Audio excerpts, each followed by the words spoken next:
Hello, everyone. How is everybody doing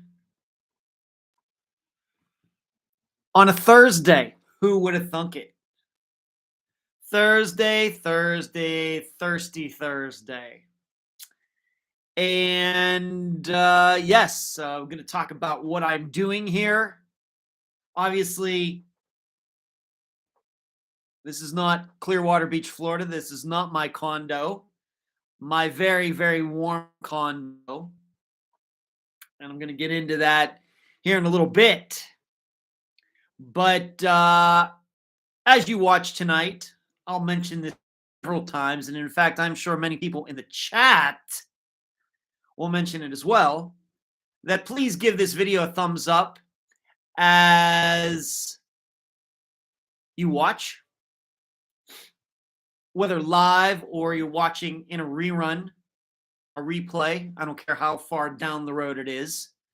Please give this live show for Thursday, January, 27th, a thumbs up because it helps us with the YouTube algorithms. All right. Subscribe to the channel. Getting a lot of new viewers, a lot of new listeners. I think I talked about a couple weeks ago how many downloads Unfound had in 2021. So I know that there are new people coming to the program all the time. So subscribe to this YouTube channel. It's worth it. Trust me. And hit that little bell button so that when we upload videos, like I do many times for the Friday episodes, or when this live show starts, that you will know immediately. Okay, so give it the thumbs up. I will say that a few more times before we are done tonight. Also, should you feel like it, you may want to contribute to Unfound while watching live. You can only do this if you are watching this live on January 27th of 2022. You can monetarily contribute to Unfound with a little $ box button down there toward the bottom of the live chat. You hit that little button, you type in your amount. That is a contribution to Unfound and the work we do here. I remind you that, as you probably all know, that Unfound is one of the very very few true crime podcasts out there that has no advertising. That is on purpose. So I rely on other means to finance what we do here. And one of those ways is the super chat.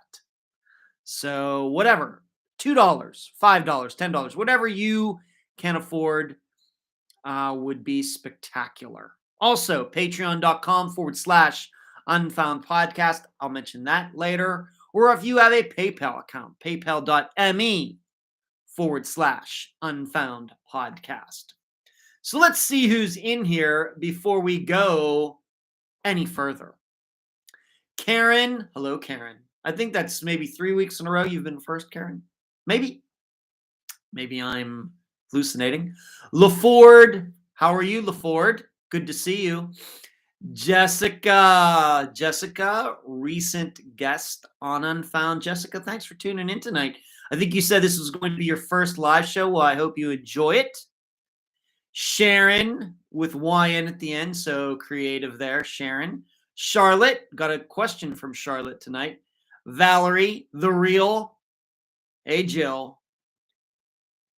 Sheree coming in to moderate on this Thursday night. Thank you for altering your schedule, Sheree, making some time on a Thursday of all times.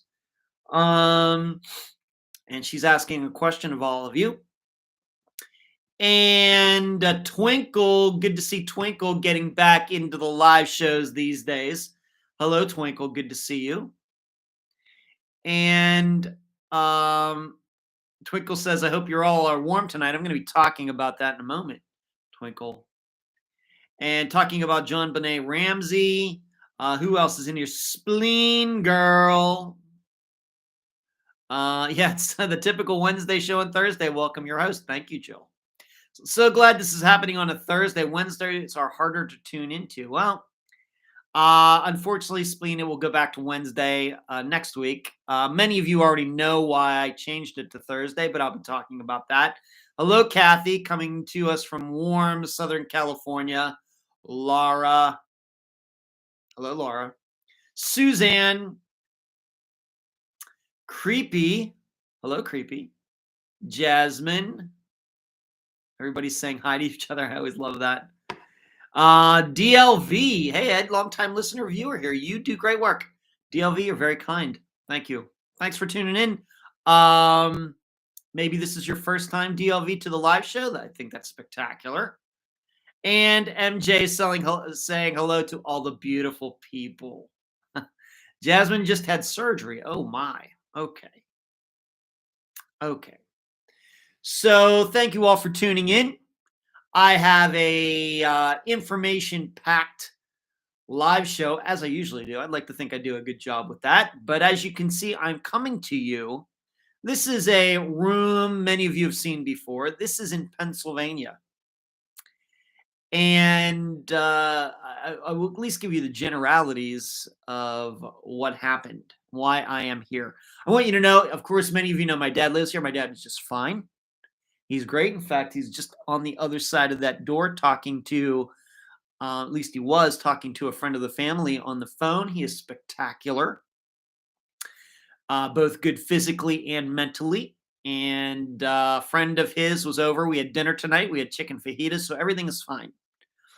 However, what has happened is that my dad, for the time being, has had his driver's license in Pennsylvania suspended. He didn't do anything wrong. He didn't get into any wrecks or anything like that. I really don't want to get into it. But he had his license suspended and he didn't know it was suspended. So last Friday, I got a call saying that his license was suspended. And so without him being able to drive, he doesn't have any way to get around or anything. So I made a split-second decision to pack up as much as I could. On Saturday morning, my brother Brian, maybe for all of you, my brother, when I talk about my brothers and my sister, they are not my father's children. I'm biologically related to them, but I was raised as an only child. But my brother Brian in Florida drove me to the airport, flew up here. It was freezing. My brother Michael then picked me up and drove me up here. And so I am staying here. How long am I going to be here? Probably till the end of February. Probably till we get some of these things sorted out.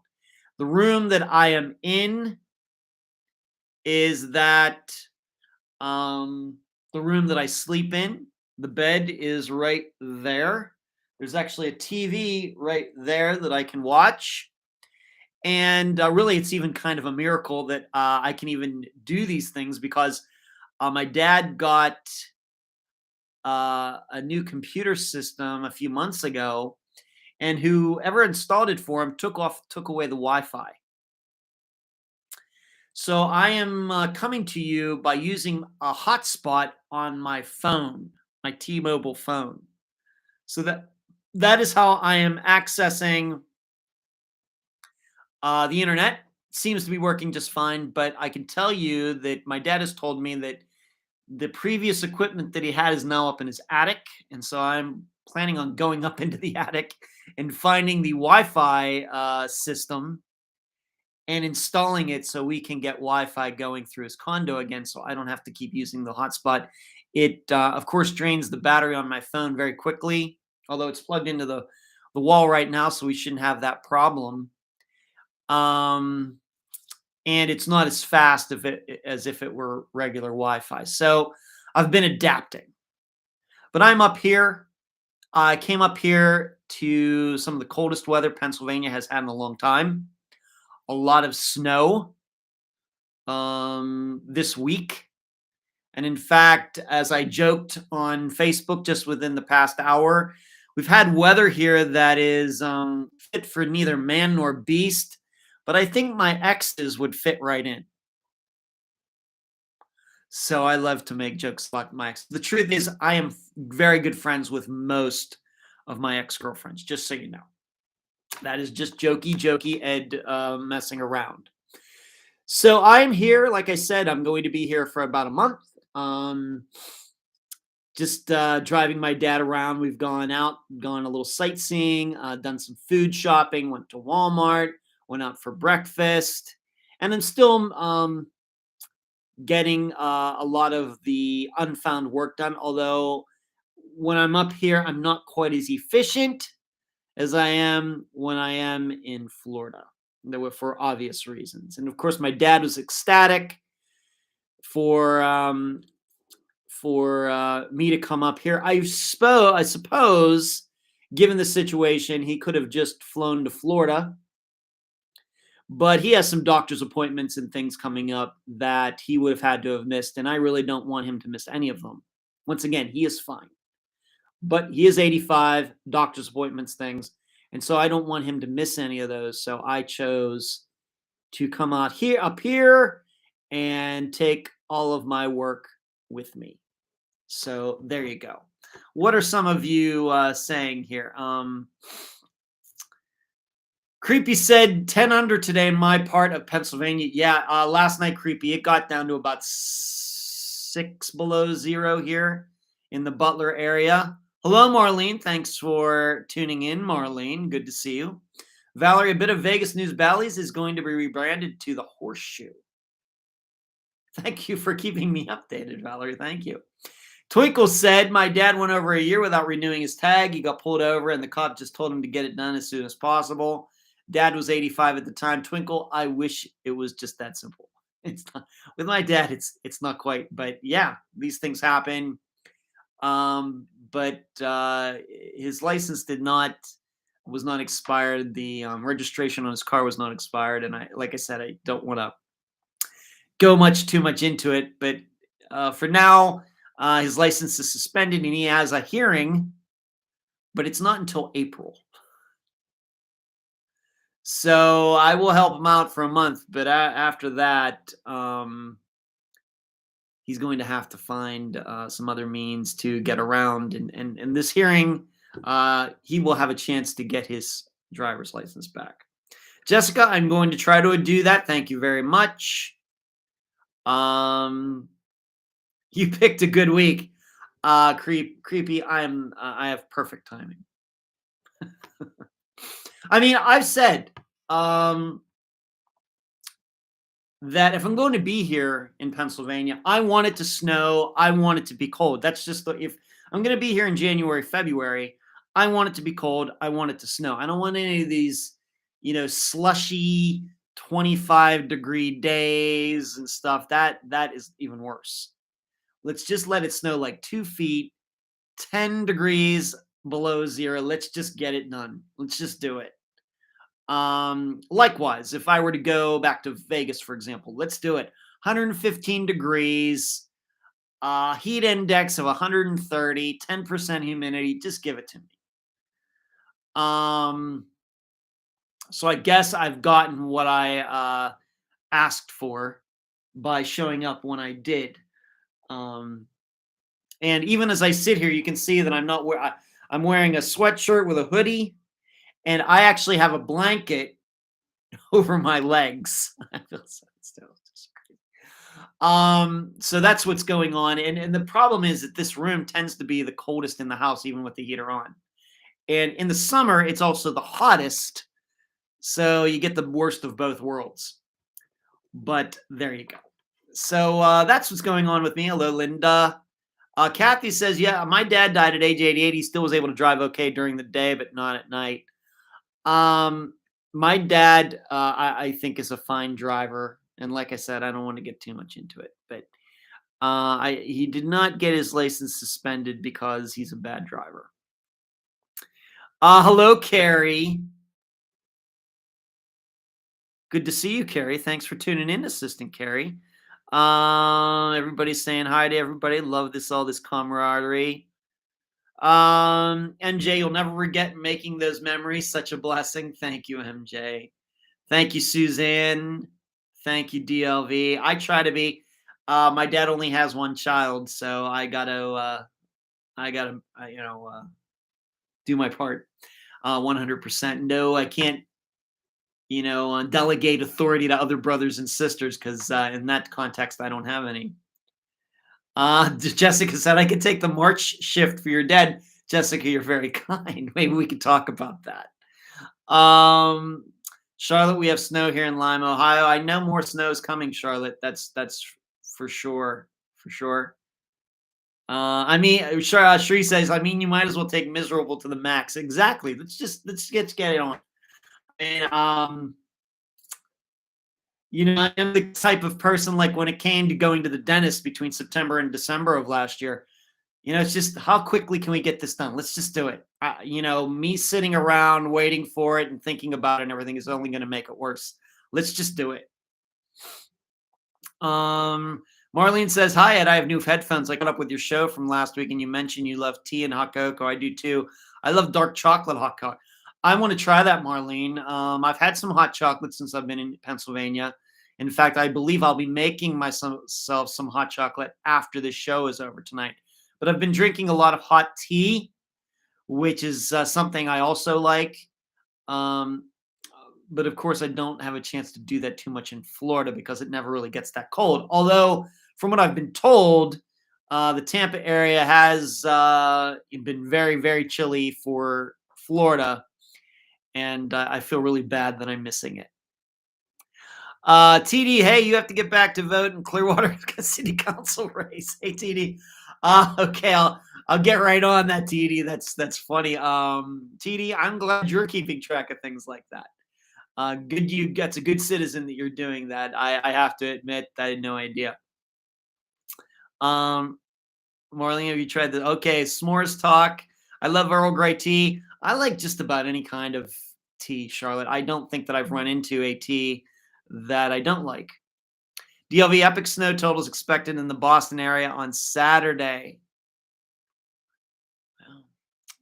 Yep, the further north you go, I suppose that's going to happen. Right? You see, my dad does, although it's technically the Pittsburgh area, it's really not. He lives in a place called Renfrew, which is a very small town that is near a bigger city called Butler.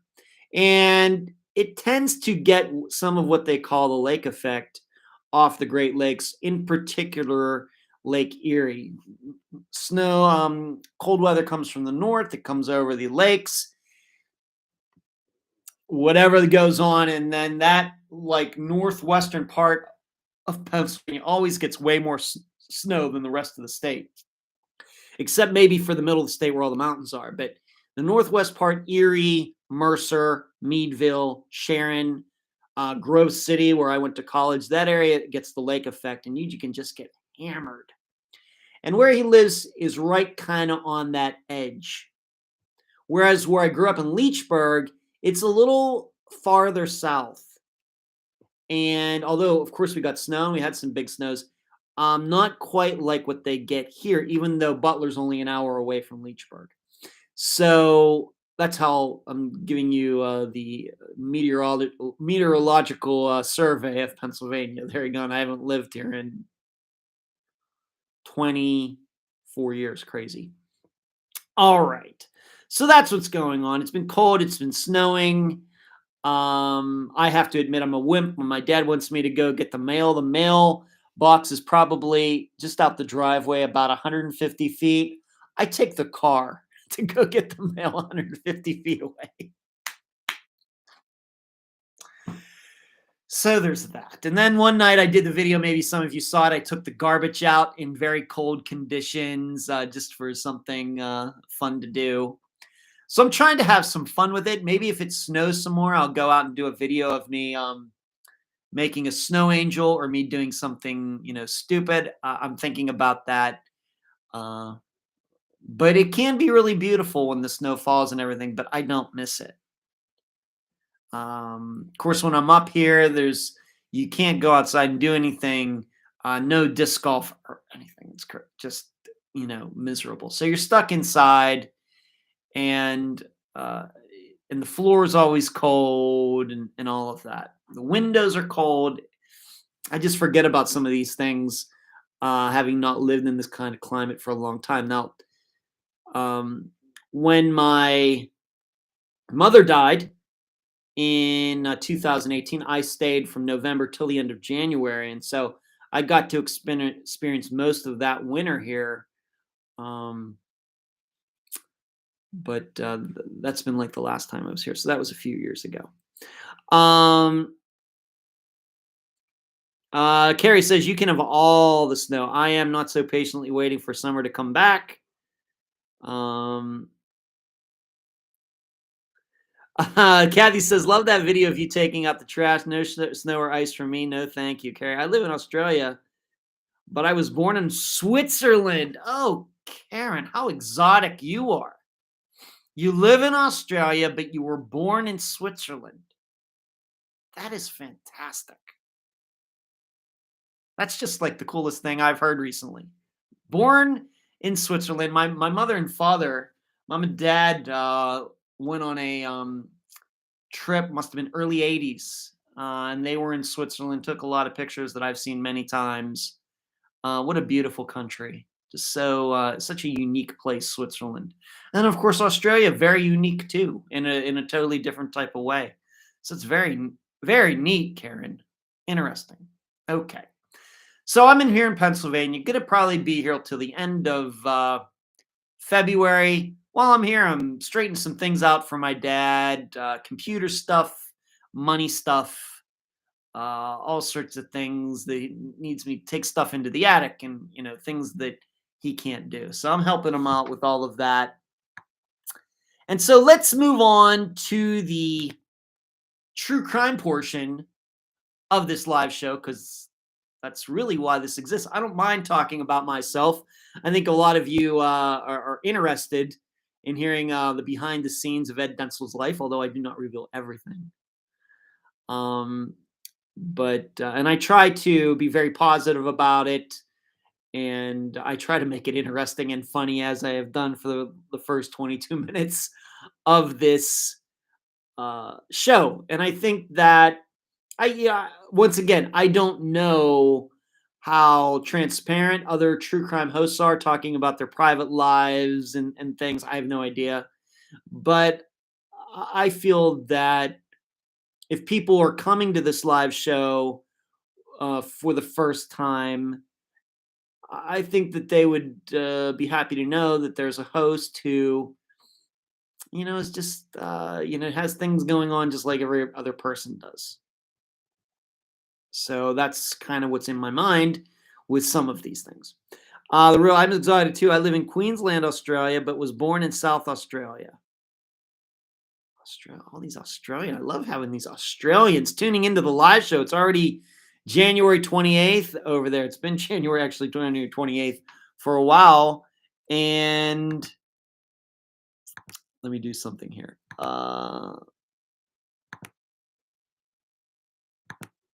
And they're tuning in. Thank you so much to the Aussies. I have, by the way, caught a little bit of the Australian Open. I used to be much more into tennis when Andre Agassi was around, but I've followed it at least a little bit.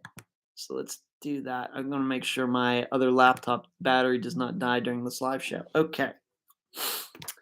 Let's move on. So as you know, when we get to the true crime items, and once again, one more thing, if you're watching, thumbs up, like this video, share it if you could. Let's talk about the Paul Sanders poll. That is, of course, the disappearance we covered this past Friday. Many of you know that one of the things I do that I think is unique is that the day after the episode airs, I put a poll question in the discussion group on Facebook. And I try to make it interesting. I try to make it difficult to answer. And I try to go, I don't ever try to leave in any maybes. I want a yes. I want to no. I really want people to really make a firm decision. And so for Paul's, I don't think anybody was surprised when I decided to ask, was Paul Sanders actually driving his truck on the day that it got pulled over and then the chase ensued and the person in the truck got away. Who was driving it? Was it Paul or somebody else? And an overwhelming number of you in the discussion group said no, Paul was not driving. Now, if you'll remember going back to the episode on Friday, I tried to give in the summation kind of both sides of the argument. Reasons to believe it was Paul driving, reasons to believe that Paul was not driving. And a large majority of you who answered the question said that Paul was not driving. Now, as is often the case, I would say, I don't know, 85% of the time, the think tank that I conducted with, as you know, those premium Patreon members, patreon.com/Unfound Podcast. Please consider supporting this program by being a monthly contributor, monetary contributor to Unfound. You get some nice perks by becoming a member and subscribing at patreon.com/Unfound Podcast. And for those premium members at $12 a month, we get together, or $20 a month, we get together and we discuss in depth the disappearance for that week. I do a lot of theorizing. I pose a lot of theoretical questions, things that I would never do. As you know, I don't do in the episodes, but I assure all of you, all of the facts of a disappearance are always included in the episodes. Nothing is withheld. It's not like these people in the think tank are finding out secret information. All I'm doing is taking those facts, creating some points to ponder, some theories, and getting people's opinions that I often take back to the guest for the episode. Now, in the think tank thought the totally exact opposite way as of the discussion group. As many of you know, that is common. The discussion group thought that Paul was not driving the truck. The think tank, which we had a nice showing this week, about 10, 11 people,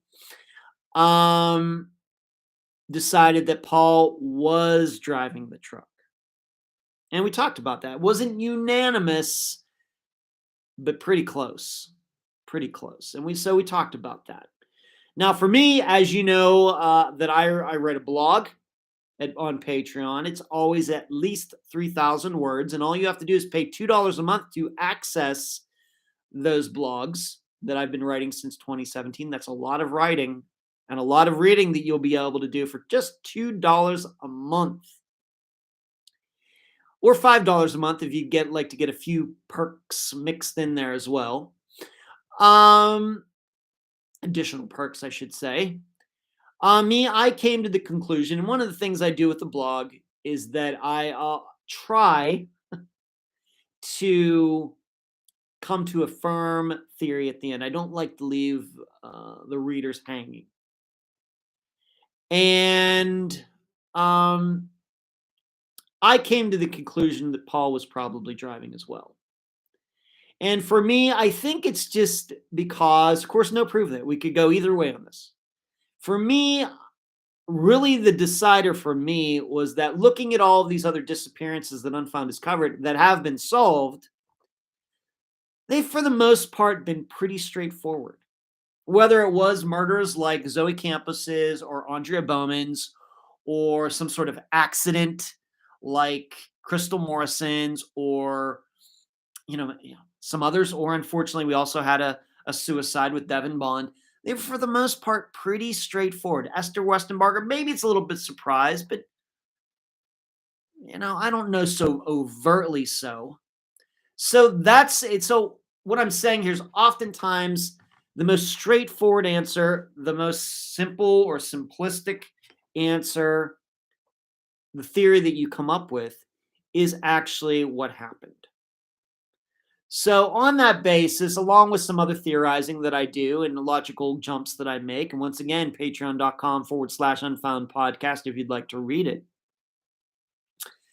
I came to the conclusion that Paul was driving the truck. Now, that doesn't mean that after that he didn't go somewhere and whatever he was doing down in Tucson and somebody did something to him. We can't rule that out. But doesn't mean that foul play couldn't have occurred in Paul Sanders' disappearance. But with the main question of, was he driving that truck in Tucson? I came to the conclusion that he was. It still, once again, does not rule out the idea that foul play couldn't have occurred. Maybe he was riding with somebody else in the truck. Very possible. So that was the Paul Sanders poll. In some ways, a very common type of disappearance. We've covered other disappearances where people were running from the police. But on the other hand, certainly the first one where they have a chase and we're not even sure who the police were chasing after. So,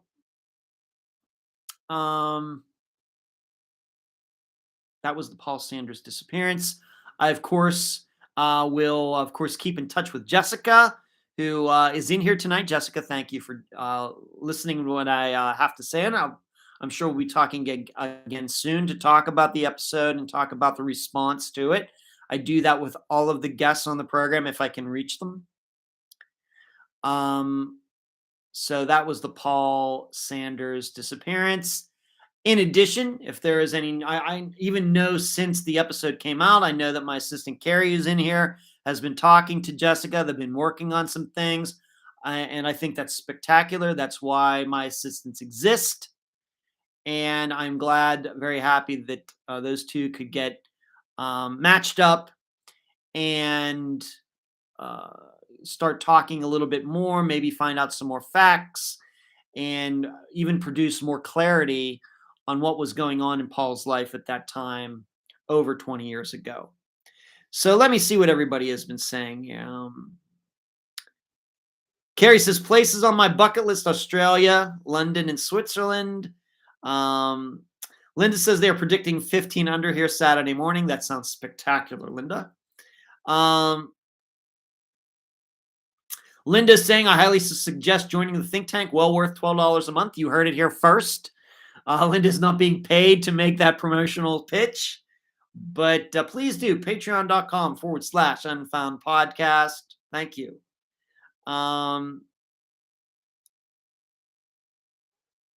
Carrie says, think tank usually comes up with ideas others haven't thought of.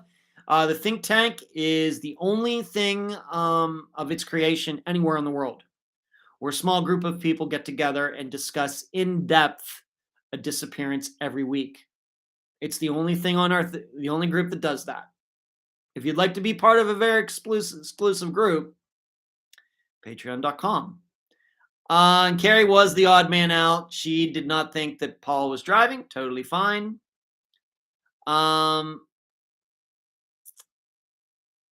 Shree says, it becomes too complicated if Paul wasn't driving and Paul still goes missing.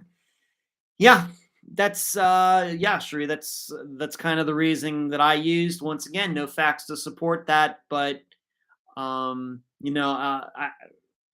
try to come to the firmest conclusions we can in the think tank, and I don't like to leave the readers hanging in the Patreon blog because then I feel they're maybe not getting their money's worth.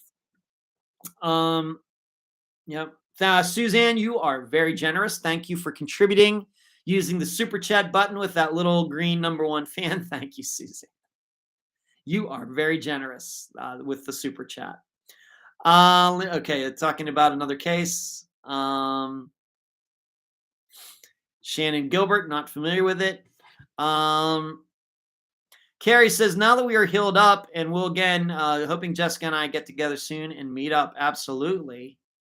Thank you, Suzanne. Thank you for all your help once again. Carrie has been a saint. Lots of clarity since the podcast and lots of people helping to get answers, including the agency who handled the case. Jessica, that's what we do. That's what we try to do. Sometimes I'll admit, Jessica, we will cover a disappearance, and unfortunately, sometimes we don't move the needle too much. A lot of reasons why that is. But once in a while, what if something good happens? And I'm hoping that happens for you, Jessica, of course. And I know you're talking to Carrie, and Carrie's awesome. But I know we'll be talking again very soon as well, Jessica. Um, there you go. Okay, so that was the Paul Sanders poll. If you have not voted yet, it is still available if you'd like to get into the discussion group and cast your vote. And you can also comment there too. Say yes or no, and then put your reasoning underneath. So let's move on. Maybe this is after of course, the previous episode. The most important thing, probably next, would be why is this show happening on a Thursday instead of a Wednesday? Well, I'm going to tell you. Here's what happened. As you know, I flew up here on Saturday. Got to my father's at around 4:15. Brought my equipment. I brought my MacBook. I brought my newer PC laptop. It is, what is it? It's an HP, of course. I brought it. I brought the microphone so I could do some recording here. The only thing I really couldn't bring was a tripod. And so any filming that I'm going to have to do for map analysis or anything, I'm just going to have to hold it with my hand. But then on Monday, so I was here Sunday, Monday, I get an email. And it's from this station, News Nation. Now, I've heard of it before. I've watched some of their videos on YouTube before. Shri, I think, has mentioned to me once or twice the News Nation Now YouTube channel. And I think they were a channel that did a lot of coverage of Gabby Petito's case, as a lot of different places did. But I have to admit, I did not know it was a real TV channel. It's a 24-hour, 24/7 channel, just like Fox News, CNN, MSNBC, I guess kind of CNBC. And a producer from there emailed me asking me if I could appear on their show on Wednesday night at 9:30 Eastern to talk about the disappearance of Rashawn Francis. Out of nowhere. And as all of you know, this is something that I'm trying to make happen in 2022. In fact, Cherie did some great work for me in finding me a lot of emails to producers at some of these news stations, not local, but national. Fox News, CBS, CNN, all of them. And so I'm going to be emailing them, telling them that I'd like to appear on their programs when they cover any sort of disappearances. If they need somebody who is an expert on missing persons cases to give knowledgeable insight, I would love to do that. Well, out of nowhere, this station, News Nation Now, contacts me. And I didn't find out until, so I said, of course, said yes, but I knew I would have to change the timing for the live show, which is no big deal because we've changed days on the live show before, although this may be the first Thursday ever. Maybe. But let me do something here. Hold on a second. What am I trying to do? All right. So I immediately said yes. I got back to this producer in like 5 minutes. I just happened to be sitting in my computer when the email popped up. I said, yeah, absolutely. I'll do it. Absolutely. And so I found out it was about Rashawn Francis. And I said, well, that's just a disappearance we covered last summer. I certainly remember where it happened and the general facts of it. And before I appeared last night, I did go through my notes that I took back last summer. Now, what I found out, though, is I called Rashawn's mother, Denise, on Tuesday night. And it turns out that she was the one who put it in News Nation Now's ear to talk to me. And how did they find out about Rashawn's disappearance? Why did they choose to cover his disappearance? I have to admit, I'm still not totally clear on that, just to be honest, because News Nation Now, I think, is based in Chicago. Rashawn disappeared from Scranton, Pennsylvania, which is in eastern Pennsylvania.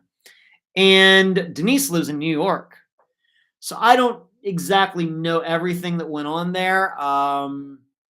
In fact, I don't even think I asked her, but it was she who mentioned to them, I did this really great interview with Ed at the Unfound Podcast. Maybe you'd like to talk to him. And so that is the reason that this producer emailed me. And just, of course, I'm going to do that. So got everything worked out. They gave me a few questions. They did not ask me all the questions that they said they were going to ask me, which is fine. It's their show. So as some of you saw, many of you saw, I linked to it in the discussion group, on the page, on the Twitter account, on the unfoundpodcast.com. You can now go to the YouTube channel where it is now posted. That clip is there all by itself, just of me.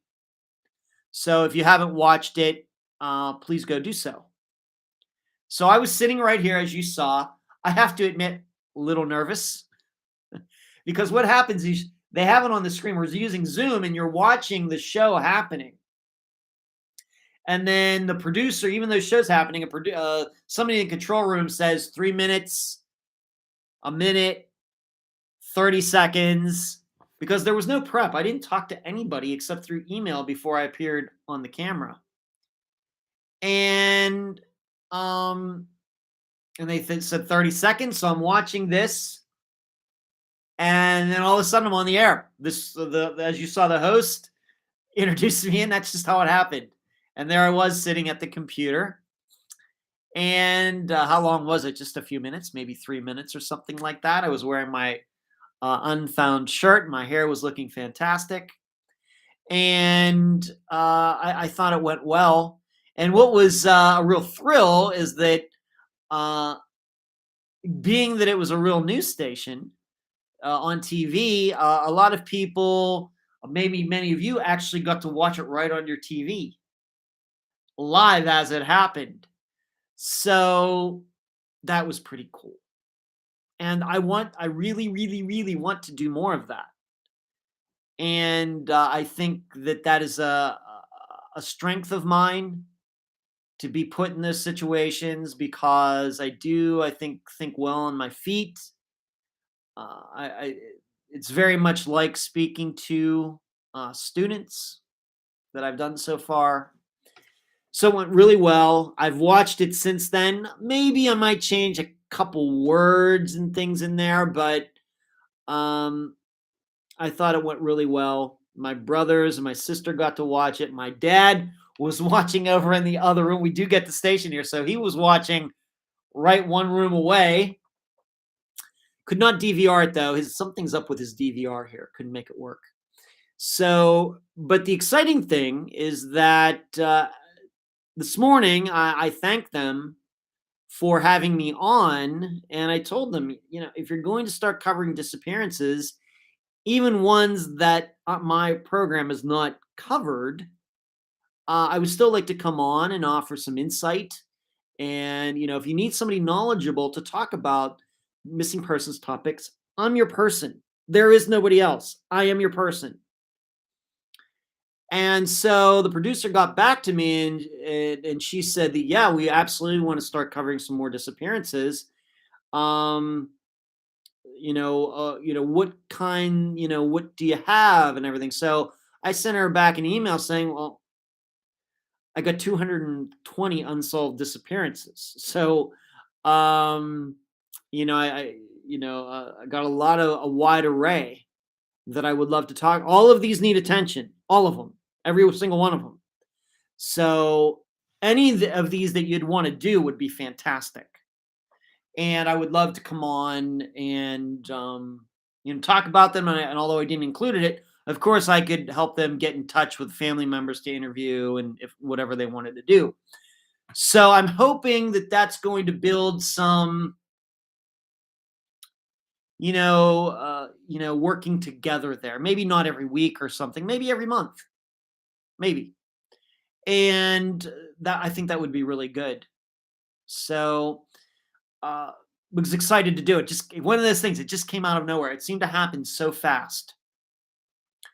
And I thought the segment went well. I got a lot of very positive feedback on it. But I'm telling you, my heart was going, really practicing my breathing exercises before I went live, but I don't think you could tell that I was nervous. I think I covered it up pretty well. So let's see what everybody is saying here. Let's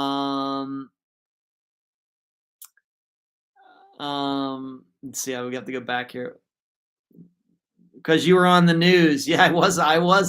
Amazon. Yes, I was on the news. Okay, some people talking about some. Sub Rosa says, saw that interview. Great job. You're so comfortable in front of the camera.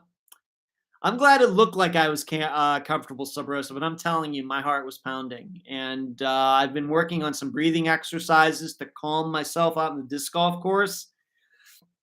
And I was using that last night. And I think it worked. Yeah. Thank you, Charlotte. Laura says, I know we're going to find Jason Landry. Laura, I hope he's fun, and I hope he's alive. I hope it's been some freakish, very low percentage thing that has happened to him, that he's still alive, obviously. It's hard to believe that it's been over a year now. It's crazy. Valerie says, I'm happy you brought that up. I was like, how did I miss Unfound? I was blaming YouTube notifications. Valerie, I posted it as many places as I could. I realized people are going to miss it, and I apologize. But as soon as I knew that things were going to have to be changed, I posted it. But all of you have your own lives to live. I get it. And some things get missed. Yes, Sheree is doing great work.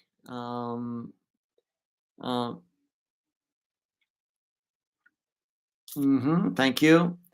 Jasmine said, I saw it, and may I say you did a great job representing Unfound. Thank you, Jasmine. You're very kind. Kathy says, I hid my nerves very well. Thank you. Thank you, Charlotte. Thank you, Karen. Jessica, thank you. Couldn't tell you were nervous. You did a great job. It's as I've stated, people ask me how I got into this, and what qualities do you need to do a podcast, and what are going to be those traits that are going to make a podcast as professional as possible. And one of them is being able to speak well, especially off the top of your head, being able to speak about a topic when just asked out of nowhere and making sense.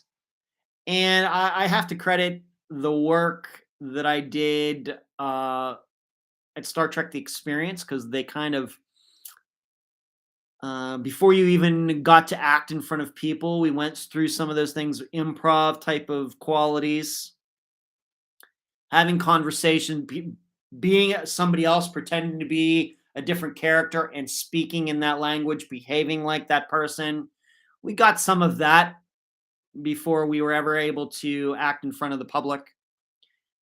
And then once you have that job, you never knew when something was going to break down. So you had to entertain people, talk to people in character for an extended period of time.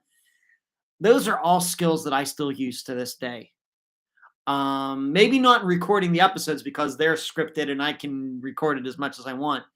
But in the interviews, on this live show, in the think tank on Wednesday or on Sunday nights, interviews like I've done with like Dr. Telesco, speaking to students, all of it comes from that time that I worked at Star Trek. I'm telling you. And so I've been very fortunate to be able to use those skills that I used there for something that's very positive. And it very well may be the reason that a lot of or maybe no other true crime hosts do this type of live show where I just have a few notes off to the right or left when I'm in Florida. The computer's usually over here. And you're just kind of talking off the top of your head. Not too many do that. Maybe that makes them nervous. They don't have that type of experience. Very well could be a lot of different things. So I appreciate that, Jessica. And one of those points about being good at improv and speaking off the top of your head is being able to show that you're not nervous It doesn't show in your body language or stuttering or anything like that. Marlene says, was that program local or can I find it? It was on last night. It's on the News Nation Now network, Marlene, which is in many states in the United States. I don't know if it's in other countries, but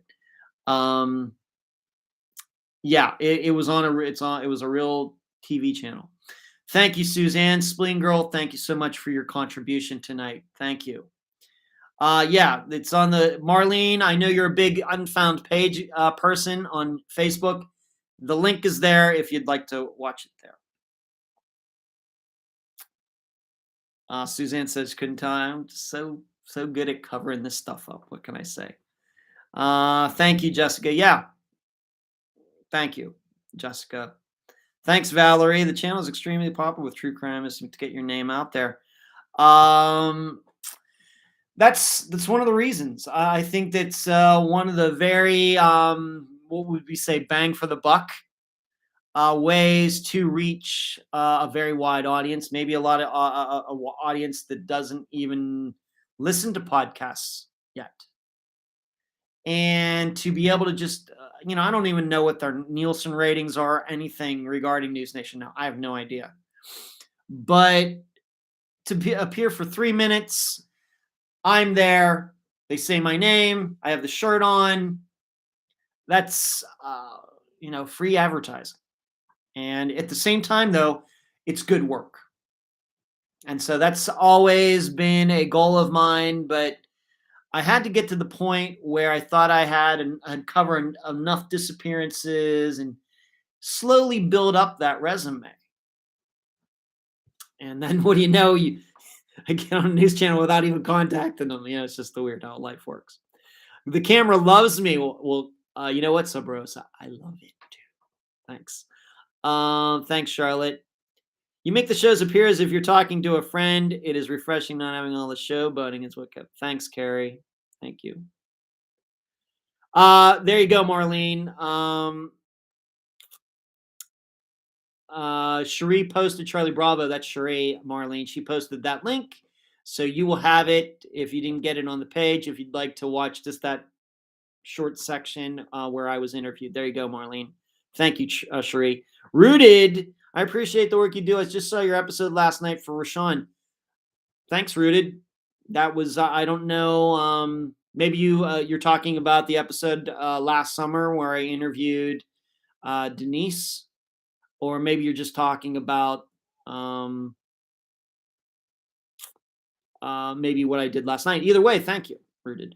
TD, oh, that kind of shirt. Unfound was thinking, yeah, shirt is likely required. Well, that's why these shirts exist. Of course, you can go buy them. Unfound-podcast.myshopify.com. Slowly going to be changing some of that around, by the way, this year, if we can find the time.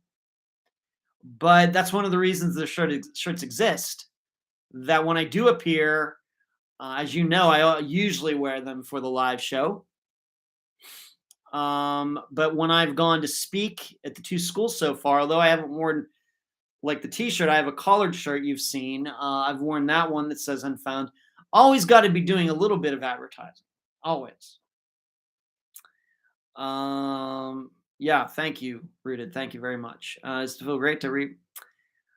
Just got to keep working, Twinkle. Thank you. Okay, well, that's enough about that. It's fantastic. I of course, hope that I can be continue to talk about those types of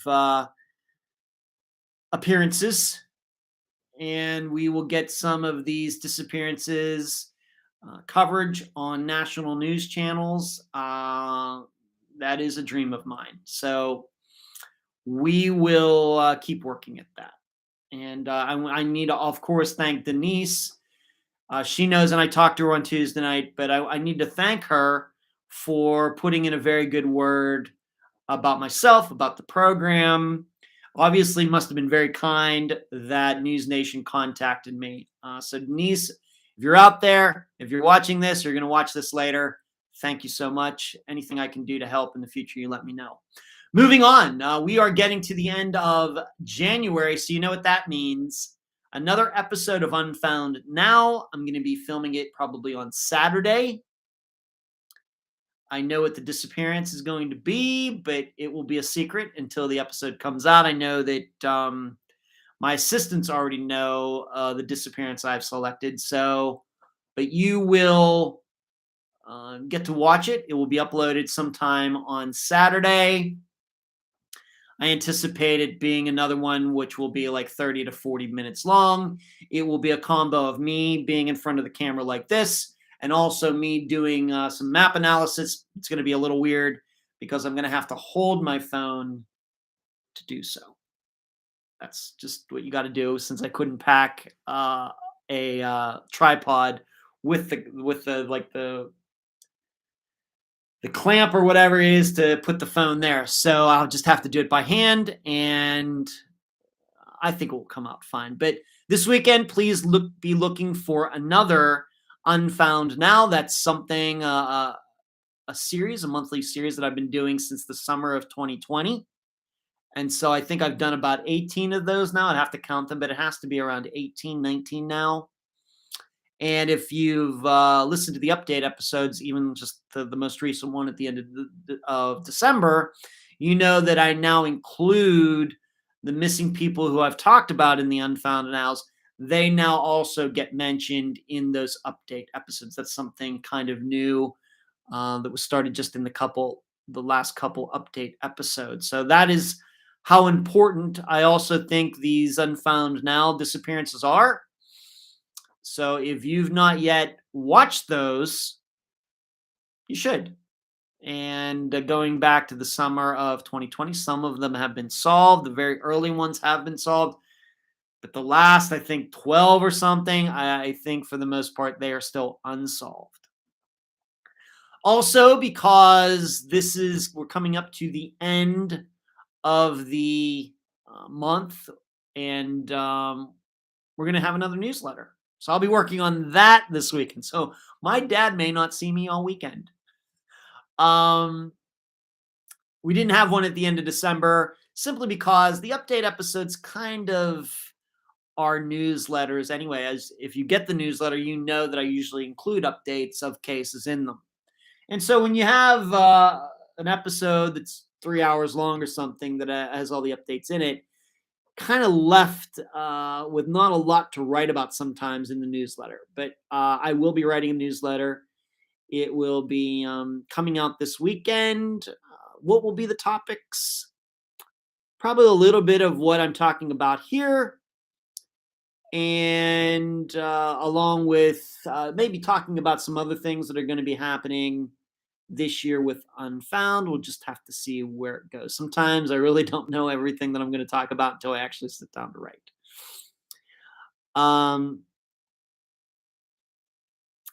TD says, I just meant like you thought about wearing no shirt. Yeah, that would have been something with TD. Yeah, it comes on to me in News Nation now, and I'm sitting here bare-chested here. That would have been fantastic. That's pretty funny, TD. Carrie will vouch for the shirts. They are high quality. They are, and wear it a lot. It's still like new. Nobody is more stunned by the quality of these shirts, of the material and everything, than I am. I have several of them. They've been washed several times, and they are still hardly shrink at all. Still have their color. Pictures still look great on them. What else can I say? Unfound-podcast.myshopify.com. Twinkle, I still would love to see ink pens with the Unfound logo on them in your Shopify store. Something we got to work on, Twinkle, for 2022. In my opinion, the store is a huge inefficiency in the Unfound conglomerate right now, and it's up to me to try to figure out to make it better. And unfortunately, there's so many hours in a day working on it. All I can tell you is that something needs to be done about it. In fact, I'll be getting into something else regarding a totally different topic here in a bit. Rooted says, you are a psychic medium. I do cases for free, the ones that I feel connections. So your show is a good place for me to locate cases that have not been showcased on mainstream news. Rooted, well, just so you know, I'm not a big believer in psychics and things like that. I can't stop you from contacting any of my guests. They're out there. it's ultimately their decision whether they want to get a psychic or medium, somebody like that involved. But I will tell you, I counsel them to not to do that. All right, I'm just going to be full disclosure. And that's one of the reasons we don't talk about that on the program. I'm not a believer in it. And so that's why I stay away from it. I cannot stop in fact, I think a lot of my guests have spoken to psychics, I think, but we do not talk about that topic on Unfound. Good luck to you. Carrie is leaving. Carrie, thanks for joining in tonight. Thank you for really working with Jessica as well. I'm sure I will see you in the messenger group soon. M. Ashton, what's up? With the little smiley face. Look at you. Delaine's popping in to say, hey, thank you I know you're going through some things. Delane, so thank you for making some time tonight. Charlotte says you look clearer now, Ed. I don't know why that is. Maybe because I'm a little closer to the camera. The lighting is not that great. I'm using this lamp right here. I took the cover off of it, so that's the best I can do under the circumstances. So just be prepared for me looking like this for like the next month. Delane says, still making memorial video, and it feels like I'm going through 100 years of photos. Yeah, Delane. I remember that with my mother, Delane. So sorry. Yeah. M. Ashton says, it's summer here. Thanks for rubbing it in, M. Ashton. Troy, extraordinary. Good to see you too, Troy. Hello. What's going on, Troy? So let's move on.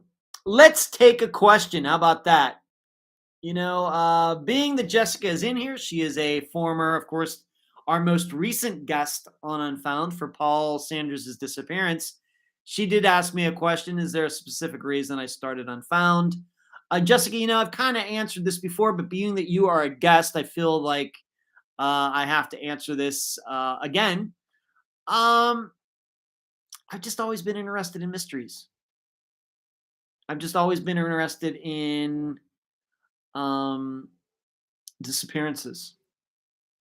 That's, going back, of course, Jessica, I'm much older than you are, but I remember in the 1970s, the show In Search Of fascinated me as like a 7-year-old. And that's just kind of stuck with me. I think on top of everything else is that you get to a point in your life, hopefully, where you realize the things that you do well and the things that you don't do well. And I'm not saying that in a jokey way, but in a very serious way. You realize that there are certain things about life that are very serious that you do well. And then other things that are also very serious about life that you don't do well. I'm not talking about necessarily being athletic or, being good at trivia or anything, but those parts of your brain that you're needed for your survival from a day-to-day basis. And I discovered long ago that I'm not a very good manager of people. I had a job at 7-Eleven where I had to manage people in a convenience store, and I was horrible. However, if you give me a bunch of information about anything, it doesn't even have to do with a disappearance. It could be anything. You give me a stack of papers and things to read through, and I can read through that and usually make pretty good sense of it. I can see the contradictions. I can see the holes of somebody's, whatever it may be. Somebody's trying to make an argument for something. I can see the holes in it. I can see the strengths. I can see the weaknesses. I'm very good at remembering things from a long time ago and then applying it to what is in front of me right at the second. My mind is very good at that. My mind is not very good at managing people's different personalities and making sure that everybody's happy. And I'm not much, even though I have assistants, I love every one of them. It's always been difficult for me to work in a teamwork atmosphere. And I discovered that doing the filmmaking that I did, that I loved the artistic side of it, the writing and all that. But when it came to the collaboration, I quickly grew frustrated. So I think on top of everything else, I think my mind is just good at this.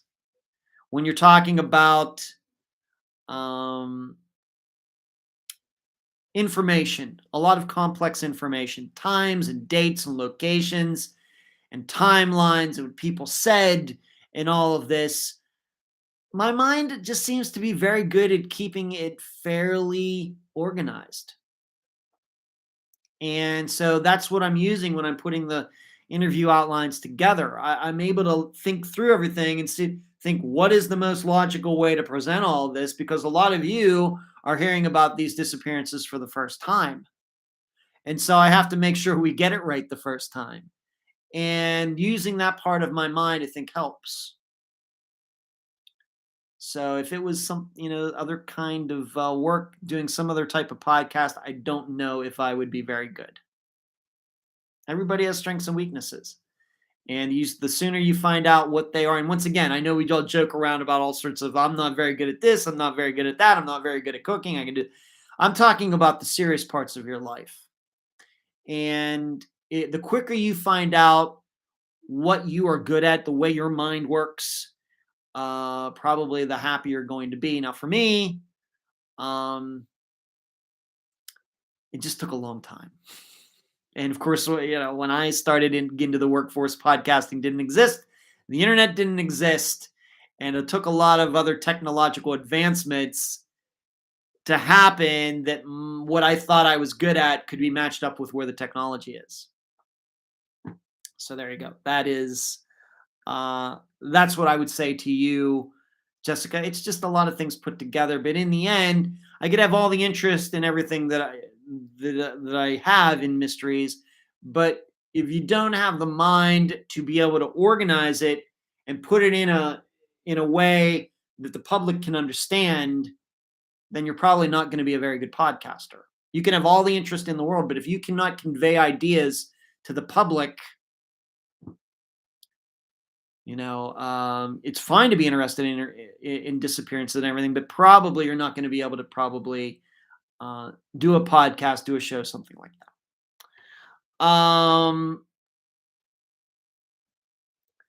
There's hope for change. Did something happen?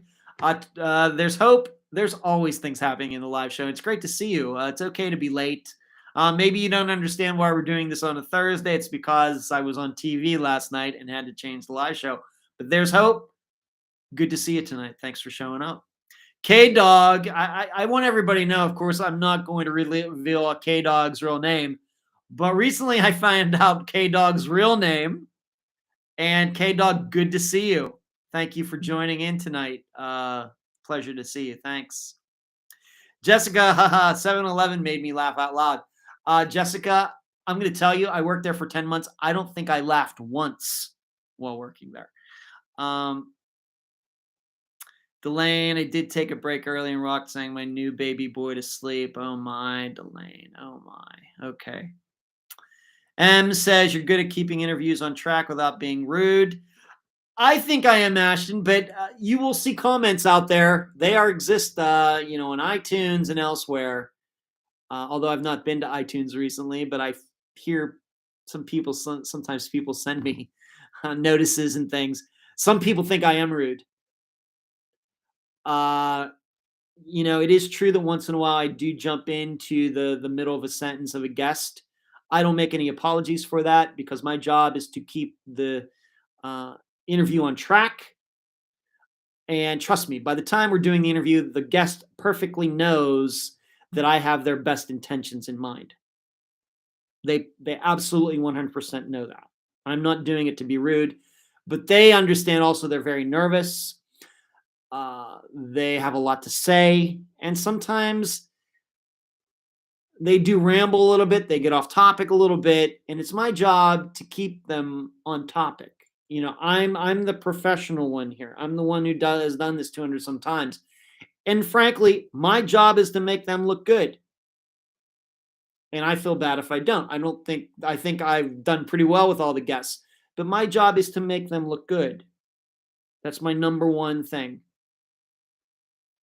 All right. I want them to come across as being knowledgeable and for them to be able to say everything they want. And so I'm not going to apologize if once in a while I have to jump into the middle of a sentence to try to keep things on topic. They know what I'm doing. It's not my concern that some people see that as arrogance. It's not. The only person who I care about when it comes like that is the guest. That's it. But thank you. I appreciate that. Thank you.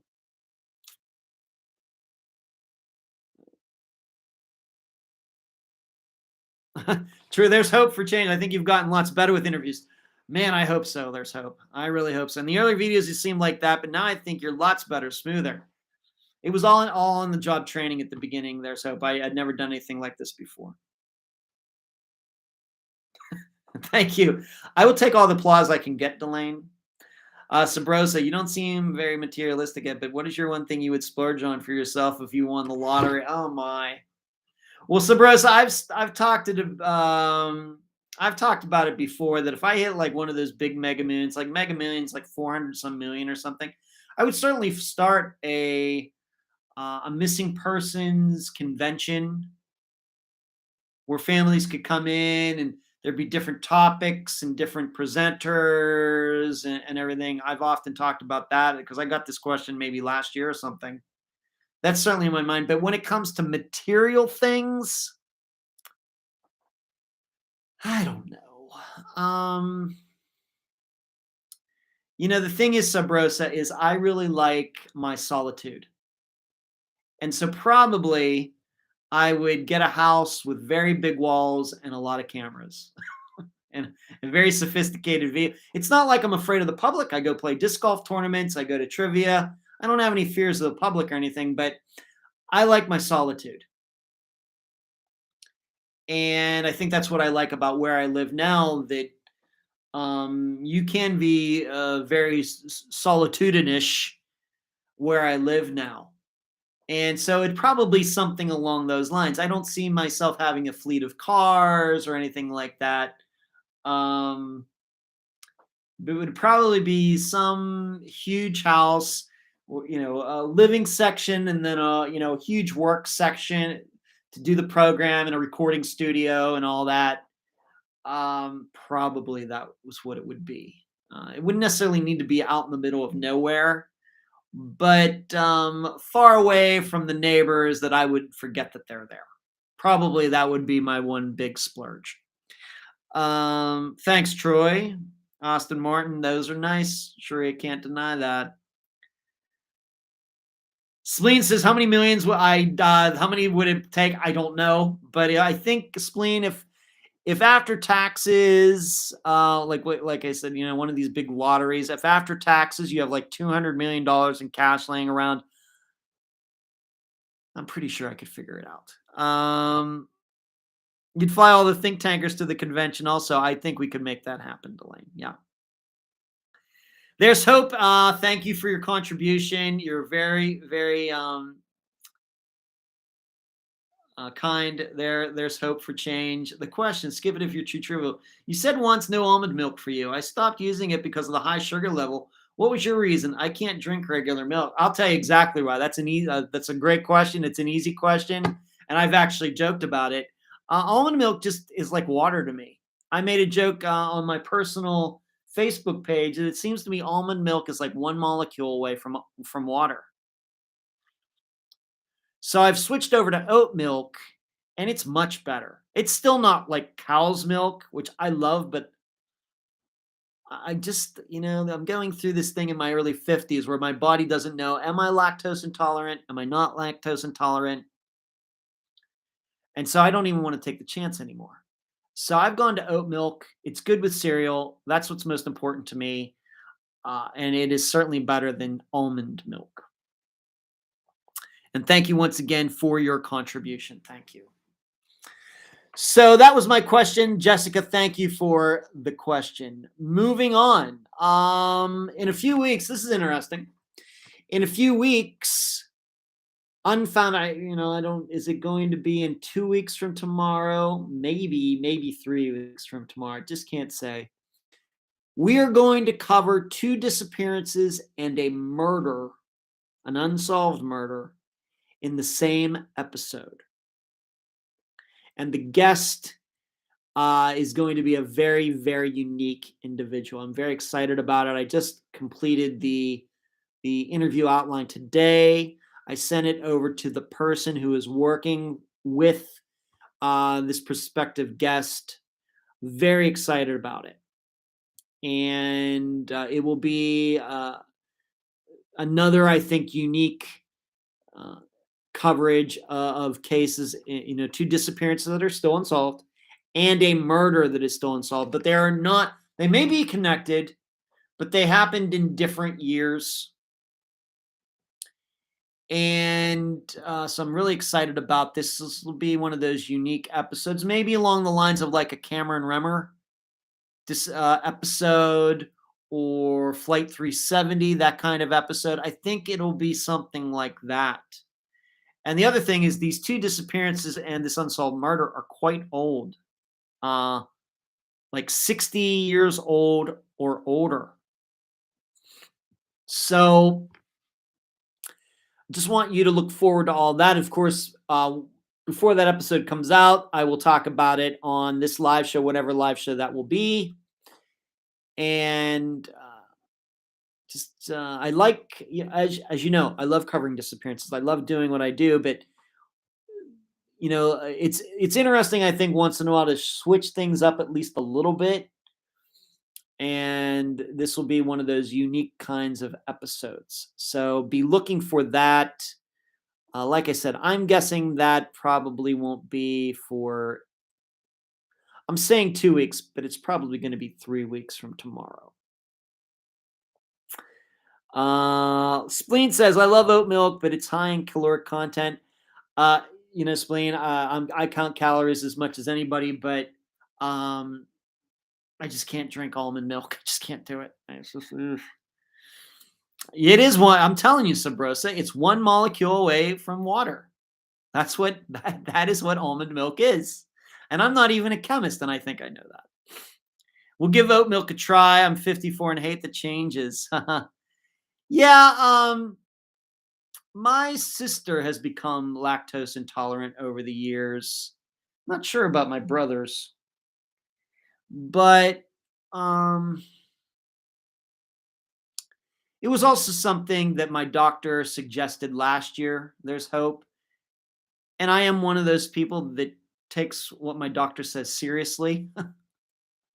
And given that when I went to the doctor in October and all, some of my levels were even better than they usually are, and I told him what I was doing, he was very complimentary. And so I love being patted on the back as much as anybody, even if it's a doctor.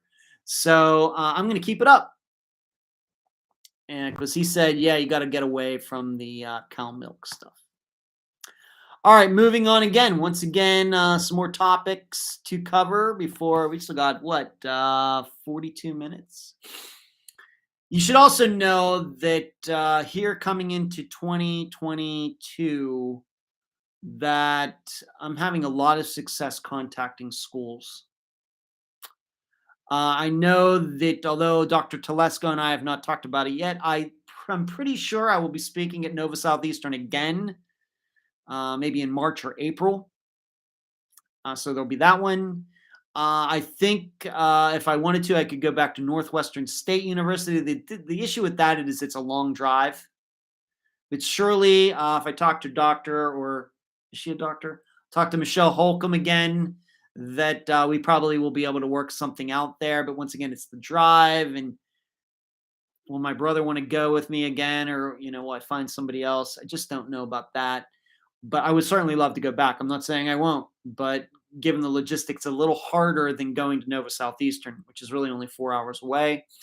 But I've had some excellent success in the last couple of weeks contacting other universities in Florida where I can go to speak. I have one. I don't want to jinx it right now, but I will be speaking somewhere in Florida on March 15th. I've also been invited to speak at a criminology club at another university, probably in March or April. Today, I spoke to a professor at a school that is somewhat near the Tampa area about speaking at their school next semester. So going back into like September, October. She was very excited about it. She loved talking to me, and being that I contacted her first, she thought it was a spectacular idea for me to show up and speak to the students about disappearances. So the responses have been spectacular. And this is also one of those things. Earlier in this program, we talked about how, I want to be that guy. When disappearances happen at the national level, I want to be the person these news stations contact. Come onto our program, talk to us about this. What is going on? What is your opinion? What does your experience tell you? I want to be that guy. That's why I was on News Nation last night. The other big thing for me is going to these schools and talking to students. Once again, I think this goes back to just the way my mind works. And so so that's been going very well as could be expected. So I will keep you posted on that. Like I said, I just don't know how it could be going any better right now. Now, granted, a couple of the people, given that when I contacted them, school wasn't back in session, I had to contact them again, but then they got right back to me the second time. So, and we've had some really good conversations. And I think the good thing about it is I'm very flexible. Even though I put a presentation together, a PowerPoint presentation, I certainly want the professor's input. I want them to look at it. And, if they would like, maybe you can talk a little bit more about this. And I'm always ready for suggestions. As long as we can put it in a time frame that goes along with however long the class is or how much time we have, that's really all I care about. So that is going very, very well. It's one of those things that, I was so ticked off when COVID hit because I really thought we were on the verge of something good there. And that's how I got to meet Dr. Telesco and how I ended up going to Northwestern State University. Those things were actually planned before COVID hit. Of course, they had to be put off for like a year and a half. I thought there in like February, March of 2020 that they were really on the verge of really breaking through on this. And then all this happened. And so now it's almost 2 years later. And finally, of course, I've already done a couple of speaking engagements, but now we're back to that point. And I hope nothing else gets in the way because I've been waiting for this for 2 years. You don't know how ticked off I was. I mean, I could continue to do the episodes on Fridays and the live show and all of this. COVID did not get in the way of that. But it's through such a damper on going to these schools. It was really upset me. So it's good to be back on track. And I'm glad that, of course, what has helped is in the meantime, my resume has gotten better. So when I send them this email, I can put a lot of links in there to the website, to the video. I can tell them about me, testifying in the Steve Pankey trial. It lends a lot of credibility to who I am. So I'm glad I didn't waste all that COVID time. At least I was able to put some more things on the resume during that. Jessica's leaving. Okay, you get out of here, Jessica. Good seeing you. Can't wait to watch the last bit tomorrow. I got my wisdom teeth. Taken out. I need to hit the hay. I know that feeling, Jessica. Thanks, Jessica. Thanks for joining us tonight. Good to see you. Thank you. Marlene's having her hot chocolate. Nice to rub it in, Marlene. Yeah. Yep. So there you go. Okay. Moving. So school stuff going very, very well. Let's answer another question. And this comes from Charlotte, who I think is in here. There you are, Charlotte. Charlotte asked me, will Suzanne Morphew ever be found? Well, Charlotte, I don't ever like to say no for any of these types of questions. Do I think that Kelly Rothwell will eventually be found? I hold out hope. Yes. I don't ever want to say no to that. Do I think that Tom Brown's death will actually 100% be solved. We know for sure, whatever it is. I want to say yes, but as you know, I have doubts there, but I hold out hope. With Suzanne Morphew, I guess everybody tends to believe that her husband did it. And what would be clear to me, if he did do it, it seems to me, I'm not an expert on this, on her particular case, but it seems to me that this was planned. And the more planned a disappearance can be, the less likely the missing person is going to be found. On the other hand, if this was a crime of passion, whether it was Suzanne Morphew's or anybody else's, if this was something that happened in the heat of the moment, domestic violence goes to the point that somebody is killed, then I think it's more likely that the person is going to be found, but it still may be that person is not found ever.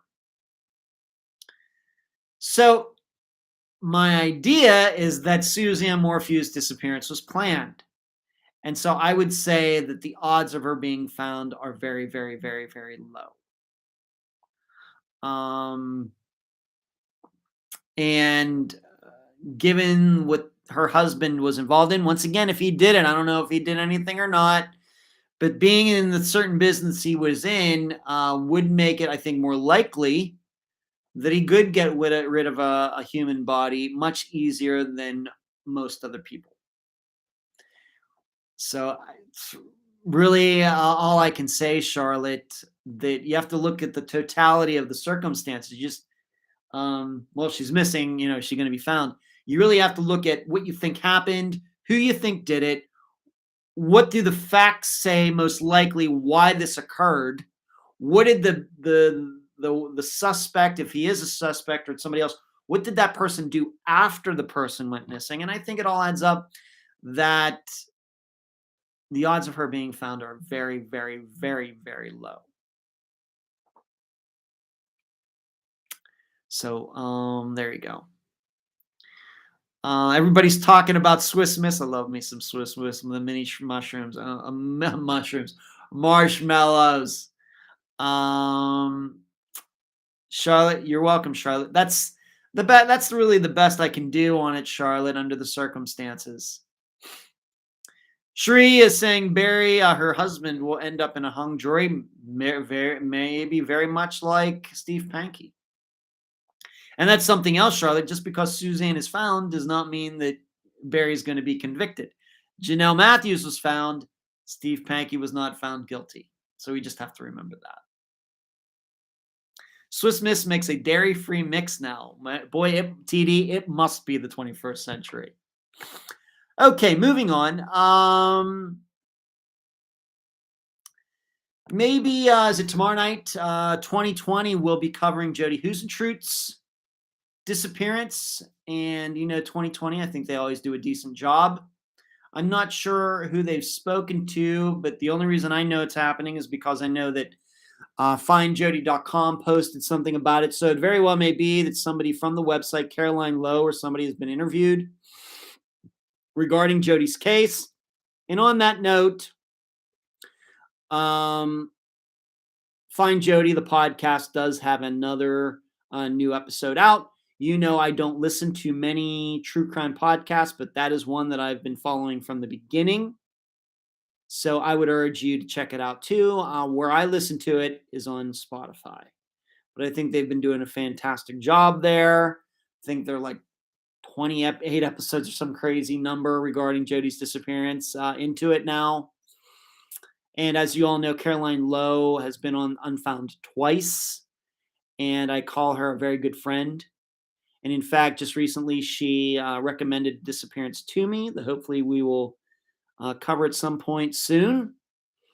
So be watching for that tomorrow night, 2020. I will try to remember.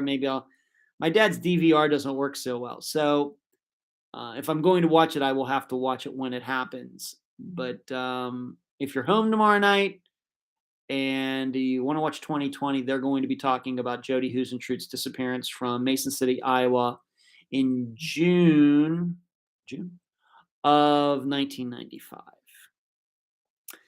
Moving on, let's just get the last question out of the way, and then I will have is some more just some topics to cover before we wrap this up. We have a half hour to go. Yeah, you check it out, Marlene. Good. I hope you do check it out. Jill, I think Jill's in here. At least she was.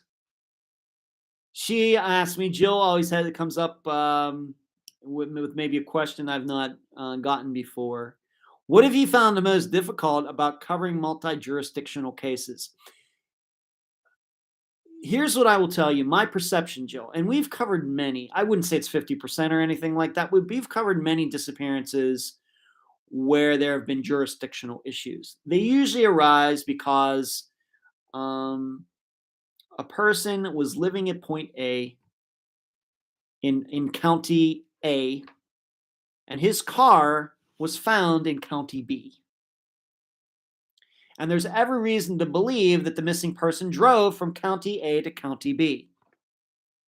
But we get into this thing where the law enforcement in county B says he didn't live here. There's no proof he was here. County A's sheriff's office should handle it. Then you have county A's sheriff office saying, no. His car was driven there. We have every reason to believe that he drove it there. It should be your case. He disappeared there, not here. And so they try to give it off to the jurisdiction of County B. This is the most common issue I see with jurisdictional issues. It's not usually between like a town police department or in the state police department or a state police department in the FBI. My perception is those are being very rare. And in fact, instead, what I think I've seen is that you very well may start with a local jurisdiction, very small town police department being responsible. But when they think it's maybe a little too much for them to handle and everything, they will then choose to pass it off to the state police, and then the state police become responsible for it. And there doesn't seem to be any fighting there. What I've called the hot potato syndrome. I don't want it, you take it. No, I don't want it, you take it. Very common.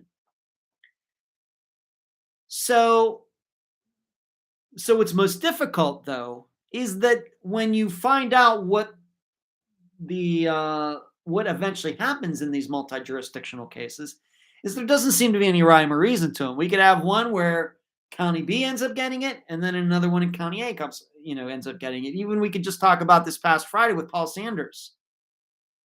His truck was in that chase in Tucson. The truck was found in Santa Catalina area in the mountains there. Different jurisdiction.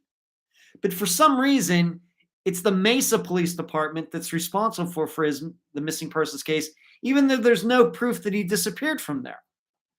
It makes no sense to me. I don't know how it doesn't seem to me to be any rhyme or reason to it. Whereas we might be able to look at another disappearance similar to Paul's, where the Tucson Police Department, gets responsible for it, or the Santa Catalina area is responsible for it. There just doesn't seem to be any rhyme or reason to any of this. That is what I found most difficult about this. Of course, on top of the fact that you have this hot potato syndrome. That is disgusting. But even trying to make sense of how these police departments eventually come to some sort of agreement on which jurisdiction is going to handle it, it seems it varies from case to case, state to state, no rhyme or reason. So that is why, because as you know, Jill, I'm always looking for the consistency. I'm looking for those theories. I'm looking for the things that you can carry over from one disappearance to the next, the next, the next, the next. That is how you learn things. That is the scientific method. You can't use the scientific method when it comes to finding out how jurisdictions are determined in some of these disappearances. It just flip of a coin or a flip of a Rubik's Cube or something, where it's, your magic 8-ball. You shake it and whatever answer comes up is what they go with. That's what it seems like.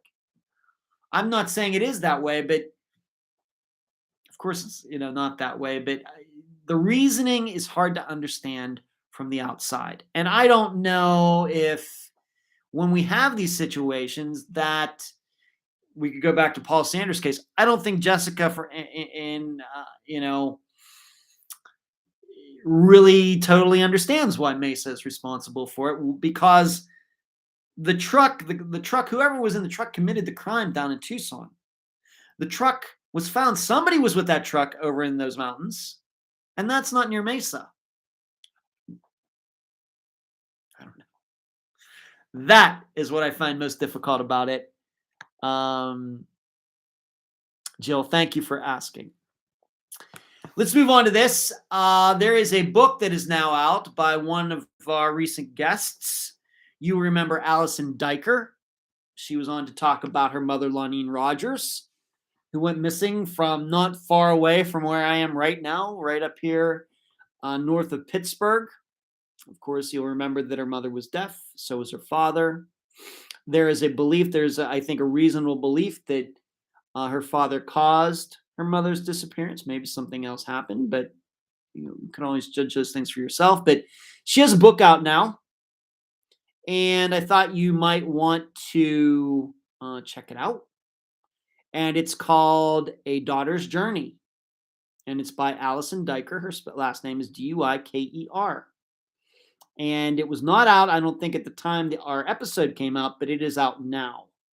So if you'd like to check it out, I think you can go to Amazon and maybe look for it. I'm guessing that many of you have run into Allison Diker in the discussion group on Facebook. Maybe you can contact her there if you'd like to get a copy of her book.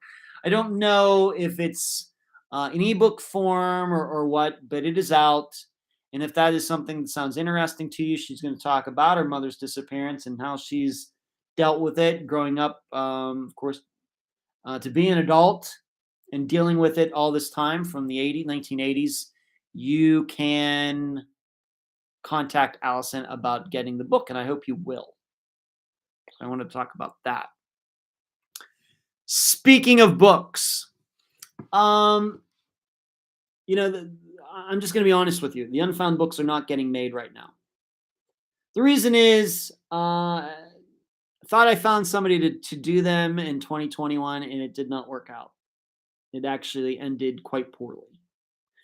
Started out with a lot of hope, ended with a lot of disgust. And I just don't have the time. And so once again, this is one of those things that I want to get done this year, moving Unfound forward, continuing to do everything we already do, the episodes, the live show, the think tank, the newsletter, all those things that already are part of Unfound, and then adding in speaking to students, which of course got started at the end of last year, adding in appearing on some news channels talking about disappearances, making some media appearances. One of those other things, though, is trying to get a literary agent who can then work with a book publisher to get these books made. That is the only way now that the books are going to get made. It's just become a little too big. It's a huge project, way behind. We have almost 240 disappearances. And so we are on, this is season, we're going to have our 6th anniversary this year. And still the books are caught up in like season 2, way behind. And there's just no way humanly possible to ever get caught up doing it myself. There's just not enough time, because when I was doing them originally, a lot of the things I do now were not things that were getting done then. And in addition, when it comes to making the episodes, I do a lot more looking into things than I used to. So there's that. So that's the way, being that I just spoke about Allison Diker's book, and I'm very happy for it, very excited about that for her. But for the Unfound books, somebody else is going to have to do them. They're going to have to do them on their own dime. And if I only get when they get sold, if I only get a small piece of that, that's fine. I just want them to get out there, but I want them to be done well in a certain way. And I think the only way that can be done is going, what would be considered the very, very professional route. Instead of self-publishing, finding somebody to publish them. And I think the big difference, the reason I think I can think about that now in contrast to when I started doing them, is back when I started doing them, how many disappearances I covered? Maybe 50, 40 or something, and didn't have much of a resume. But given how much the program has accomplished over the past 5+ years, things that I've done, the speaking at the schools, testifying in a court case, and I'm now appearing on News Nation now, all of those are things that agents look for, and I think publishers look for. So I'm going to try to use that, just like I'm trying to use that to speak at schools. Hey, here's my resume. These are all the things that we've done. You should take me seriously. I know what I'm talking about. That's what I'm going to be doing, trying to find a literary agent as well. So if you're wondering whatever happened to that, and the books that I've made are out there. They're on Amazon. You can buy them, and I hope you will. Just go to Amazon, just do a search for Denzel Unfound, and you'll find all the books, and I appreciate that.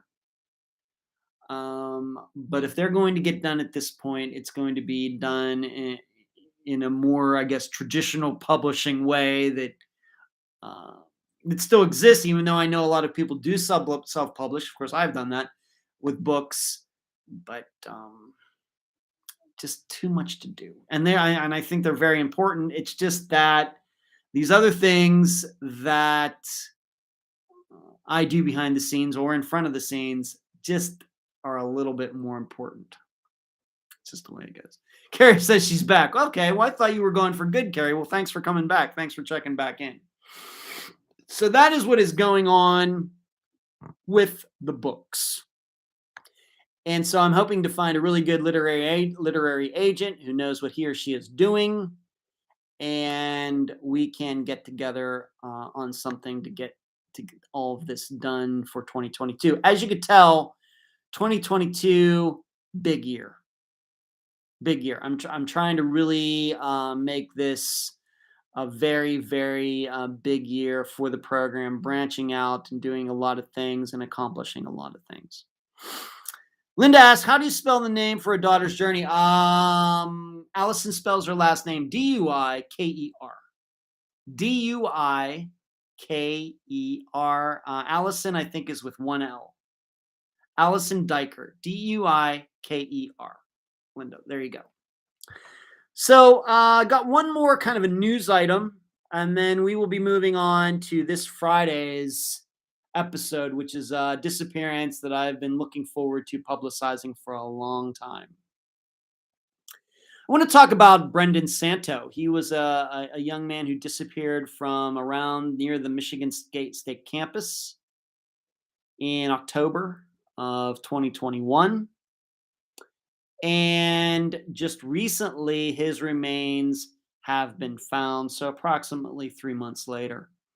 I have to tell you that I had a couple's different suggestions, people who emailed me saying, for your next Unfound Now, you should do Brandon Santos' disappearance. And I considered it. I was thinking about it. And then his remains have been found. I feel very bad for his family, very sad. They were found in the Red Cedar River, and it seems to me that this is what people were thinking all along. This is not necessarily a surprise, and I think we just have to be very, I know it's hard to be happy at this point, for his family to be happy at this point, very bittersweet, horrible circumstances. But on the other hand, that he went into a river and was found 3 months later is fortunate. I would think that, if he went into the river right at the time they believe he disappeared, the odds of him finding him in that river 3 months later, I think, were pretty low. But he was found. He's being brought home to his family, still very sad. But we have to understand that for remains to be found in water this much later, like under these circumstances, is very rare. Now, however, what this has started, they've started a discussion there about should that area be more concerned about river safety? Meaning, whatever happened to him, whatever was going on with him that night, um, should there have been a fence? Should there have been this? Should there have been that? Should, somebody or a group of people be able to walk that close to a river to the point that somebody, whether fell in or, was hallucinating or drunk or whatever the situation might have been, to even have the chance to go into that river? And the reason they're concerned about that is because there was another, I think this guy was a student as well, a few years ago, also went into the Red Cedar River and died. Same kind of situation, I guess. And so they're looking at that. And it's an interesting topic. This is, I guess we could compare this to how over the past couple of years, they have started to build this anti-suicide net on the Golden Gate Bridge. Now, from an aesthetics, I can say that word, aesthetics, from an appearance point of view, it certainly does, for the Golden Gate Bridge, anybody's going to take pictures of it or anything, it certainly does, I think, make the bridge not quite as iconic. But they're doing this. Why? Because the Golden Gate Bridge, at least in the United States, is the #1 suicide spot. People go there to jump. And in fact, as you know, we've covered some disappearance from that area where I'm not saying I believe this, but some people do believe that Cameron Rever went over to the bridge and jumped. And Jackson Miller went to the bridge and jumped, especially since he parked his car right there. No proof of that. But that's the reason they're doing that. So this does remind them, thinking about putting a fence up around this river in this area reminds me of some of the anti-suicide measures that they've taken on bridges, in particular the Golden Gate Bridge. I have, as you know, 2 weeks ago, I went down to Estero to play. I won. I'm going to remind you again, I won my division. Remember that? But on my way down there, I have to go over the Skyway Bridge. It's a huge bridge. It's very high because cruise ships need to be able to pass. At least most cruise ships need to be able to pass under it. And they just within the last year, they have put a fence up. It used to be that you got up to the top, and yes, there was like a suicide hotline phone there and signs, life is worth living and all of that. But now they have built a fence up from the, the guardrails or the walls that goes so high from a certain point going all the way up over the top down to the other side. Now you could say, well, somebody could just climb up and get over that. Yeah, I know. That's true. But that's what they've done. And I think as an anti-suicide measure.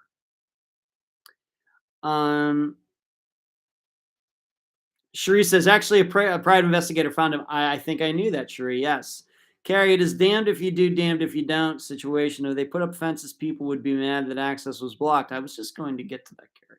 Carrie, yes, Cherie, Lloyd trying to take credit, but a PI, in fact, did the legwork and found him while searching. I'm glad to see one private investigator is doing some good work out there.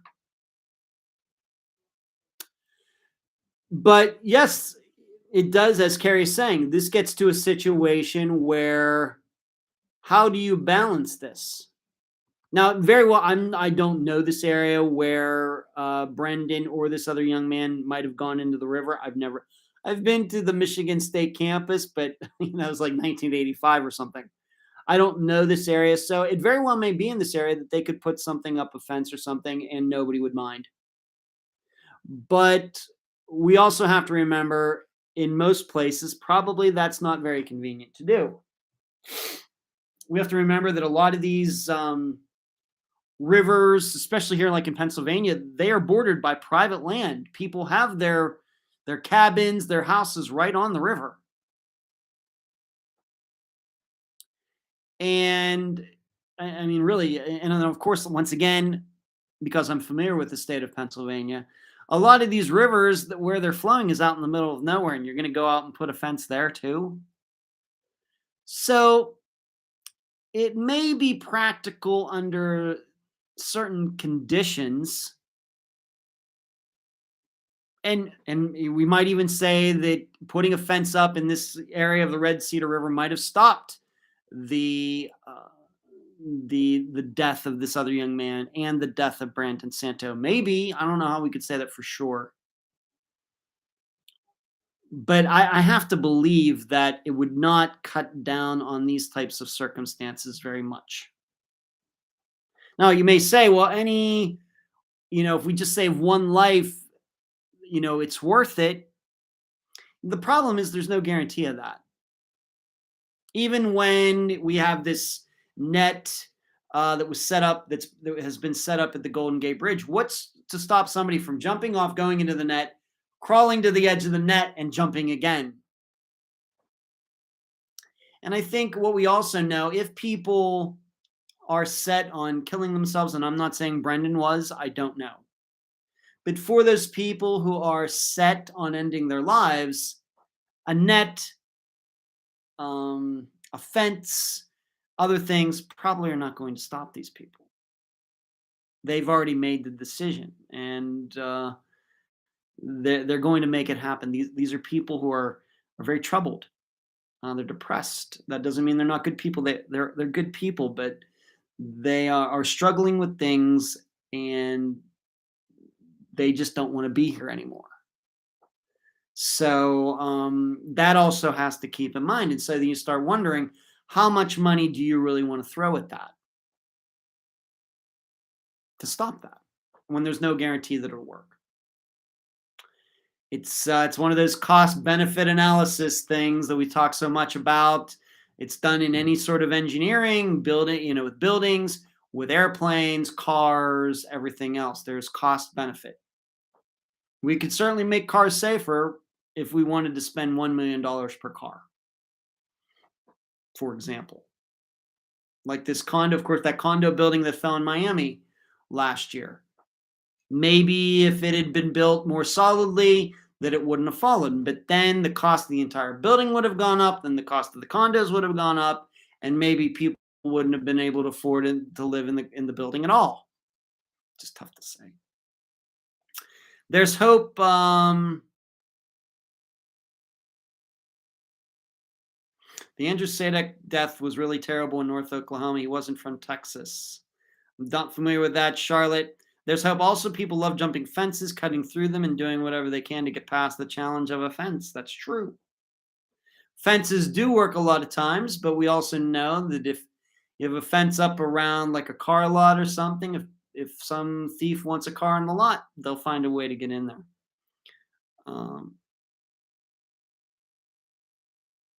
Marlene's talking about her headphones. I have Bluetooth headphones too. I love them, Marlene. Yeah, they will find a way. Thank you, Carrie. Thank you, Charlotte. So just something to think about. Maybe some of you also didn't know that Brandon Santos' remains had been found. I'm getting the idea that they do not believe it was foul play, but I don't know if they think it was misadventure, an accident, suicide. I'm not sure anybody knows. All right, so let's get to this Friday's disappearance.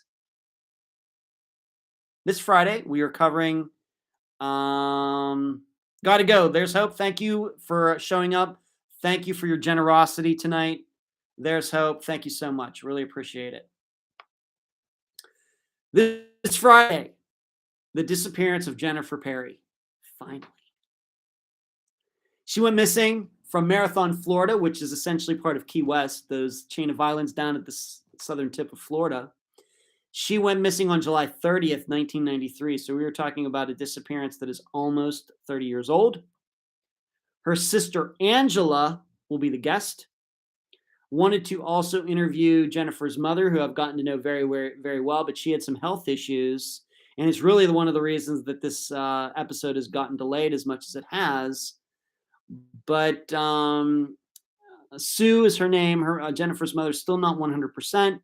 But she gave the okay for Angela to do the interview, and so that's what we did. The episode, the name of it is called Breaking the Rules, because for a few different reasons. One, we don't cover too many young people disappearances. So I feel once again like I'm breaking my own rules regarding this. But in addition, Jennifer Perry was a young lady, a 13-year-old who loved to break the rules herself. And it'll be up to you to decide, did this happen because of that? Did she go missing because of that? Or was it something else? What you also know about this disappearance now is that back in August, maybe, of 2021, I actually was able to get the file for Jennifer's disappearance, and it's 600 some pages. Right now, it is now, and it will always be available for download at our website, theunfoundpodcast.com. Just go to the Jennifer Perry page, click on it, and you click the download button, and the PDF file, which is huge, will download to your computer, and you can read it in its entirety. I would do that because in the summation of this episode, I will be talking about certain parts of the FOIA. I'll be tolling out some pages, just offering some insight and just kind of helping you, if you've have the file, to go through it, because once again, it's 600 some pages, and some of those pages, I don't know if they give you so much information about the disappearance. So I wanted to make sure I could guide you to those pages that I think are probably the most important. But if you're really interested in disappearances and really want to take a look at a real disappearance file that has a lot in it, this is your opportunity. And of course, you get to do it for free. So you will get to see a lot in that. Some of the parts are redacted, but not a lot. I don't even know what's on those pages that were redacted. I don't think I'll ever know. But this is that. When I talked about getting a FOIA for a disappearance, this is it. Jennifer Perry's. Now, the circumstances are that it was 10 p.m. that night. She was down the street talking to this boy down the street who was in for a vacation. Jennifer didn't come home. Sue went down there, tried to get her to come home. Jennifer wouldn't come home. Sue goes down there again. Jennifer tells her to seemingly F off. And Jennifer stomped away. Now, this had happened before. She'd had this happen many times where she would allegedly run away, but where she would end up was at her sister's house, Angela's house, who is the guest for the episode. This is what Sue thought happened this time. The problem is that Jennifer never showed up at her sister's. You're going to read in those pages about a lot of rumors that were going on in Marathon, Florida at the time in 1993. And you'll just have to all put on your thinking caps to try to determine what exactly happened here. And I think what makes this disappearance even more complex is that Marathon, Florida is essentially an island. It has one highway going in, one highway going out. This is not a situation like, for example, like Leon Hosberg, who could walk out, pretend she's going to school, get on a subway or get in a car, whatever did happen to her, and go anywhere. Didn't have that kind of transportation in Marathon, Florida. So where did she go? What happened to her? So, lot of things to think about in this disappearance. A lot. And you're also going to see how the police, even though Jennifer's family didn't think they were doing a lot of work, the fact is the Monroe County Sheriff's Office did a lot of work since 1993, chasing down leads of tips, people, young women whom they thought might have been Jennifer in Florida, Alabama, South Carolina. Of course, all these tips were proven to be untrue. I will be also doing a YouTube video, map analysis of Marathon, Florida, so you can get an idea of what that town is like and where Jennifer should have been walking that night. So that's it. This Friday, the disappearance, or tomorrow, the disappearance of Jennifer Perry. July 30th, 19 rules from Marathon, Florida, and her sister Angela, her older sister Angela, is the guest. And once again, please go to theunfoundpodcast.com, download that FOIA, because I think you're going to want it when you listen to the episode when I go and talk about some pages and just some of my insight into certain things mentioned in the file. Wow, that's all I got for tonight. What a show. 2 hours goes by so fast. So, talked about patreon.com, talked about PayPal, talked about the super chat. I'm obviously here in Pennsylvania. It's cold and snowing. Probably be here for another month. The Paul Sanders poll, News Nation Now, Unfound Now, the newsletter, upcoming episode, some more schools that I've contacted. Jody Husentrud on 2020, the Lonine Rogers book, Unfound Zone books, talked a little bit about Brendan Santo, took some questions from Jill, Jessica, and Charlotte. Some of you were very generous through Super Chat tonight. And then finally tomorrow, the disappearance of Jennifer Perry. For you Think Tank members, we may be starting early on Sunday, but I will send you a message in the very, very, very private Think Tank group about that. Maybe we'll start a little early on Sunday. That's all I have. Thank you so much for watching. Thank you for your super chat donation. Thank you for all the support that you give Unfound. Good night.